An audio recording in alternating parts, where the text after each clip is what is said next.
Good morning, everyone. My name is Judy Barie, and I am the Susan and John Turben Director of the CVA Galleries. So welcome. This is our first interview with Gavin Benjamin, who is an amazing artist who is in the show entitled Wallpaper Diaries. I'm actually sitting in the middle of Wallpaper Diaries, and you can see Gavin's work in the grid behind me. So he was gracious enough to join us for a short interview, and you'll all get to meet him and find out more about him. So good morning, Gavin. Good morning, Judy. How are you? I'm great. I'm great. So Gavin's in his studio in Pittsburgh, and I'm in Chautauqua, New York. So through great technology, we're together here virtually. So I'm going to jump right in and just start asking you some questions about yourself for our audience. First of all, can you tell us where you were born and when you came to the United States? I was born in South America, British Guiana, which was once, actually Guyana, which was once a British colony. My family started immigrating to the United States in the 70s. I don't exactly remember what date I came to America per se, but here I am. Great, great. And I want the audience to know that you and I became friends through the Pittsburgh art community. And can you tell us how you got to Pittsburgh? You lived in Brooklyn, didn't you? And then you came to Pittsburgh? I grew up in New York, I went to school, attended School of Visual Arts in New York City. From there, I went into publishing. And while I was a photo editor in New York, I met my former partner. And that's how I ended up in Pittsburgh. Oh. And then I left and I came back. So here I am. I like to ask this question of all the artists that I meet, because everybody has a story. But when did you first know that you were an artist?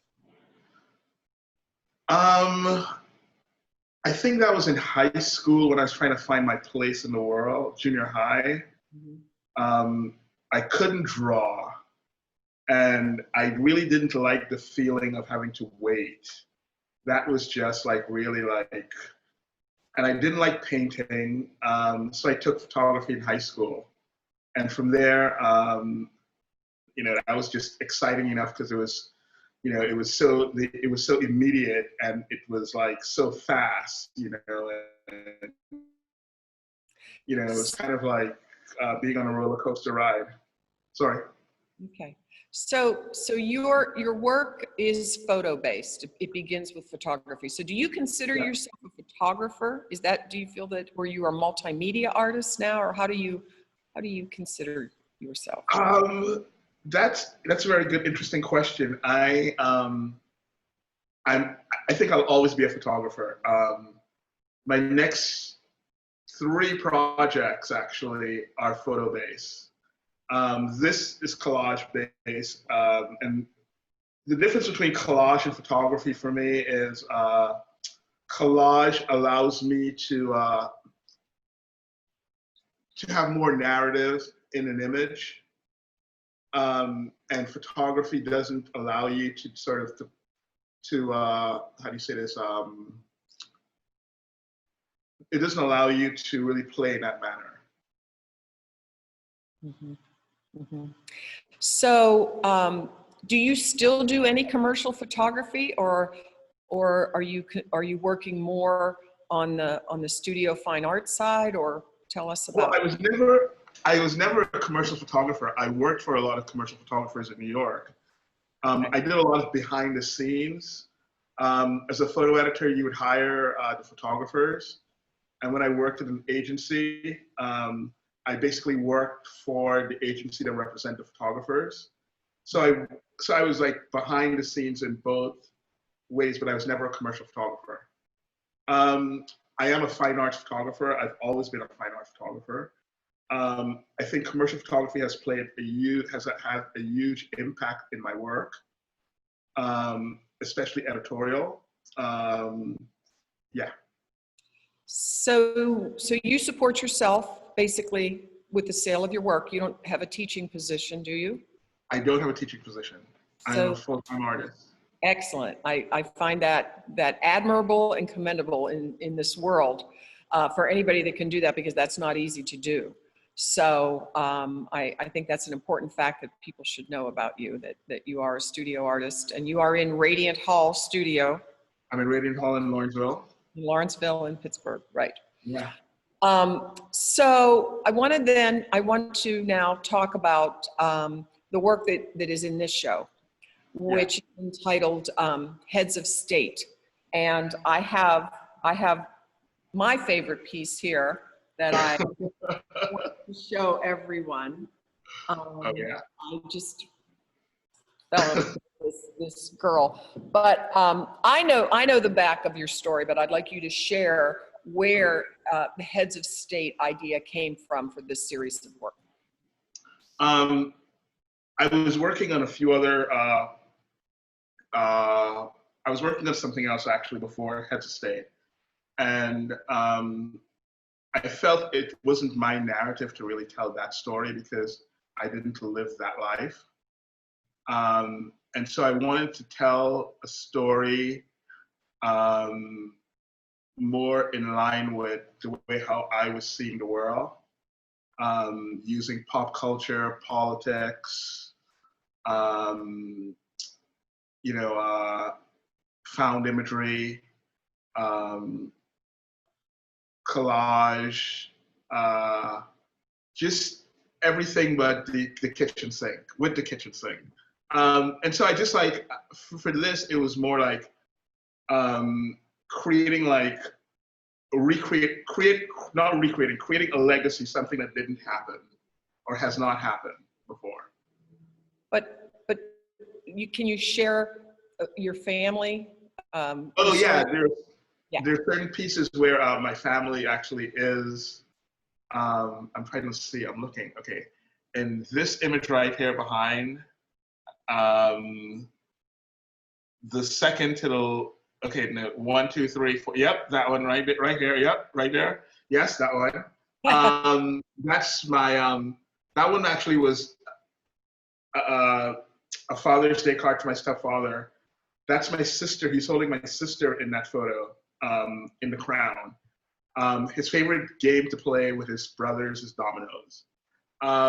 And so for me, it was like, how do I incorporate my family, who I see as royalty, my friends who I see as royalty, in my images, and also how to incorporate myself into some of these images also. And then from there, it was just, it just took on a whole other sort of narrative. Right.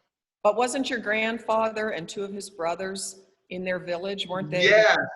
Yeah. When I was growing up, my grandfather died a couple of years ago, and I heard some really incredible stories about him. Because growing up, you never really get to really hear about your grandparents when they're younger, when they were like your age at 30, and some of the crazy things they've done, and their career starting off and where they ended up versus where they ended up. And so for me, like, this also is paying tribute to those guys. I started out basically thinking about my grandfather and his brothers and the contributions they've made to my family, and my mother and my brother and my sister. So yes, it's definitely like a family sort of thing. Mm-hmm. And just about thinking about your processes, they are derivative of your photographs. But then can you just explain a little bit, because there's different layers, there's some parts of them that it's hard to see from here, but parts of them that are raised, and then the jewels that you put in them. And can you just talk about your process a little bit in creating each piece? Yeah, part of, for me, making an edition, which, this is great, I get to explain this. Part of making an edition is, someone asked what makes each piece different. And so each piece is created by hand. So there's a certain amount of love that goes into it, first of all. And each piece will be a little bit different, so it's kind of like, I might be listening to Bob Marley one day, and then I'll go listen to Ruchi Sakimoto the next day. So it's kind of like, so things may change. So nothing has the same, I mean, they all have this, they're slightly off. Each is slightly off. So it allows me to make each piece completely different. And, you know, by changing the mood of the music and cutting things out. And, you know, I may cut something off and then look at it and say, oh, I didn't think about that as, you know, as a raised piece. And there's certain things that you want to glamorize and certain things you don't want to glamorize. Then parts of African American culture, when you look at, like, for example, Little Richard and you know, like Chuck Berry, and there's a certain glamour that goes there. There's a certain, like, over the topness. So to bring a certain amount of that to this work was really kind of nice. I want to let everybody know that, you know, I chose this work in September for this summer, but it seems extremely relevant today with the situation in the world. And I'm just wondering how you feel about that. Yeah, we're actually living in some incredible times, incredibly hard times and dark times. I think Americans are going to wake up, and for the folks who've never had a war on their shore and have to live with this, they're going to struggle. We're all going to struggle. It's hard. It's crazy not knowing, like, where we're going to be in the next year or what the next year holds. It's just like day to day this morning. It is. Yes, it is. It's a really interesting time to be alive as a Black artist living in Pittsburgh because you're kind of so removed from everything else. You're in your own little bubble, you know, living in, like, sort of like the Midwest. And if you don't have your, like, tentacles out to, like, you know, like the BBC and every other news channel that's somewhat reputable, you're kind of screwed. You know, looking at this work, it's like I feel it's very now because there's just so much there when you look at it and you think about, like, what we're living through right now and where we're going, and it's tough. It's rough. Mm-hmm. I totally agree. So another question just tagging on to that is, during the current world we're in now with the pandemic, how do you see the art world changing through the pandemic? Do you think we're going to come out of this doing more self-promotion as artists, or do you think galleries are going to survive through this? Or yeah, I know, what kind of changes do you see happening? I think there's going to be a lot of there's going to be a lot of galleries closing, and there's going to be a lot of artists who are going to have to rethink their strategy. Mm-hmm. You know, and it's all about the hustle. You know, it's all about the hustle, and it's all about having a game on and thinking not as an artist, but more as a person who, like, this is how I make my living. You know, more with a business sort of feeling to things, you know what I mean? Like having, like, a certain, like, I don't know, and some people may say, you know, that's not the way how artists should be, but I'm like, you know, like, that way of thinking, like 50 years ago is, like, no longer valid. Like, you are no longer valid. It's like adapt or die, you know? So it's going to be interesting. It's going to be really, you know, I don't know when the fallout, the shakeout, or whatever it's going to happen, but you know, November is going to be interesting. Oh yes, I agree. But I try to look at it and give a positive spin, and I think maybe in some ways it may make artists more resilient and have to come up with some new ways of exhibiting, selling, showing. Right. Right. Yeah, it's definitely going to make people more creative, I hope. But right now, I'm having an amazing time. I'm like, I've never been so busy in my life.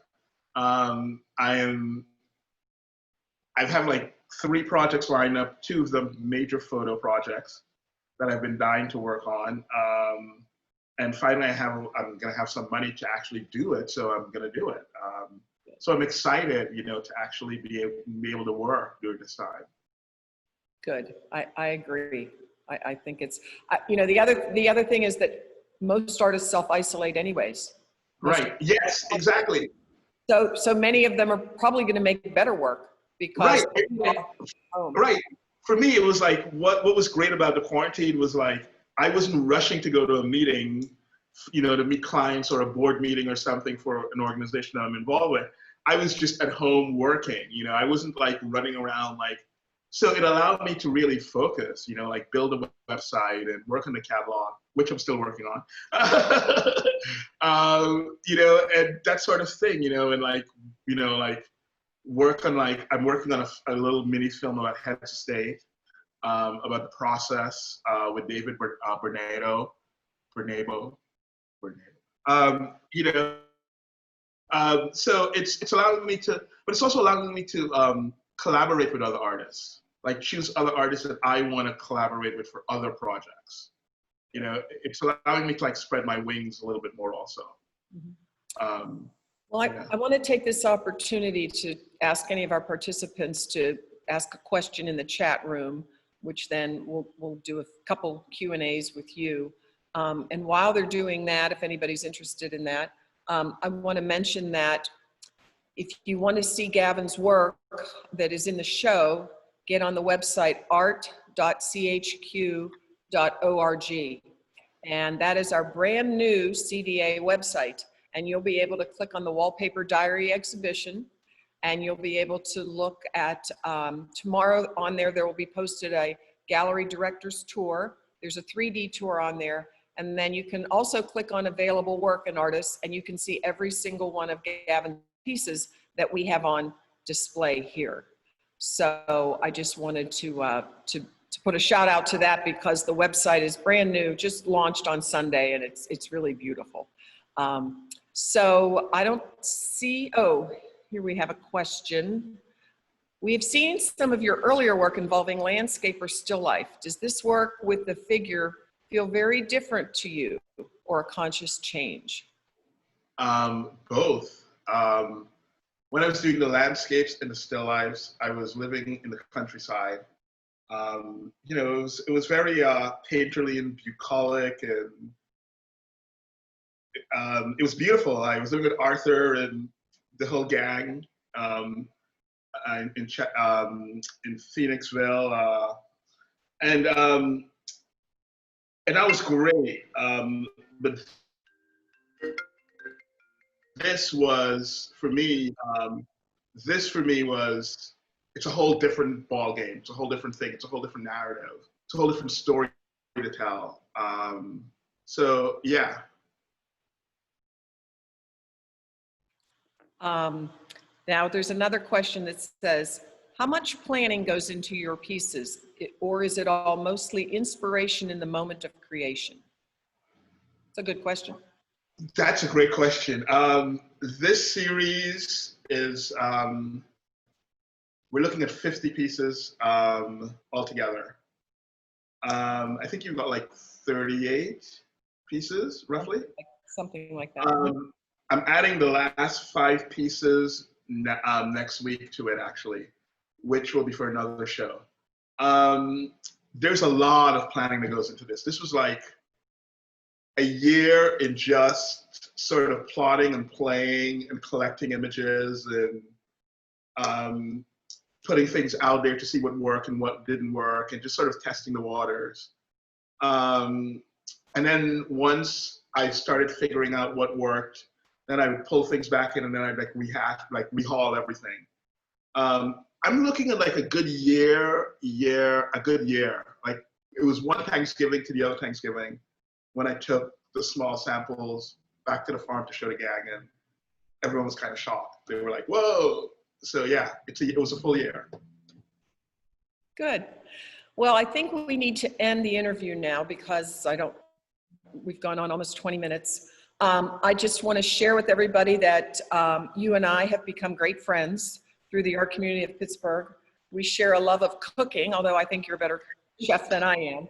And we also share a love of binge watching Netflix shows, right? Yes, we do. So while we talk about art, we're talking about food and other. So I want to thank you, Gavin Benjamin, for joining us today. It was a great pleasure to see you. I invite everybody to please visit our website, see more of Gavin's work. And we're also here 6 days a week in Stroll Art Center in Chautauqua Institution from 1 to 5, 6 days a week, closed on Mondays. So I hope to see all of you again at the next artist interview. And I just want to say thanks, Gavin, and we'll talk to you later. Okay, bye-bye.